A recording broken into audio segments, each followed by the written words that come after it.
დღეს ანდრია პირველწოდებულის ხსენების დღეა. მთელ საქართველოს გილოცავთ და მცირეც გიამბობთ ამ დღესთან დაკავშირებით. ანდრია პირველწოდებული დაიბადა ქრისტეს შობამდე 6 წლით ადრე. ქრისტეს პირველი მოწაფე იყო, ქრისტეს მოციქული იყო. ანდრია კაპერნაუმში ცხოვრობდა და თევზაობდა გალილეის ტბაში. იესო ქრისტეს ჯვარზე გაკვრისა და აღდგომის შემდეგ ანდრია პირველწოდებულმა დაიწყო თავისი მისიონერული მოგზაურობები მთელ მსოფლიოში, რადგან გაევრცელებინა ქრისტიანობა.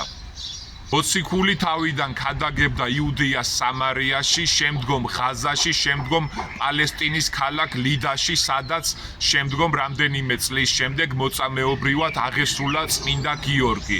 შემდგომ უკვე მოიარა მსოფლიო, იყო საქართველოშიც, ასევე ორჯერ იყო საქართველოში და გაავრცელა ქრისტიანობა სიმონ კანანელთან ერთად.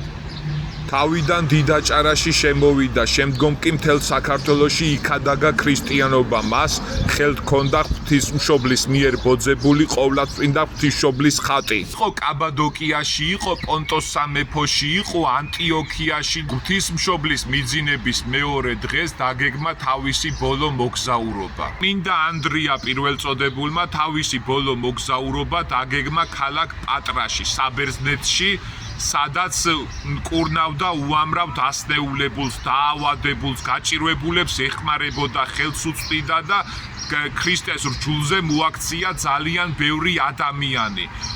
თუმცა ქალაქის თავმა ეგაეტმა სამწუხაროდ არ ირწმუნა ქრისტეს რჯულის და ანდრია პირველწოდებული ჯვარზე გააკრა. წმინდა ანდრია არც ერთი წამით არ შეტოკებულა, პირიქით უხაროდა, რომ სწორედ იესო ქრისტეს მსგავსად აღესრულებოდა.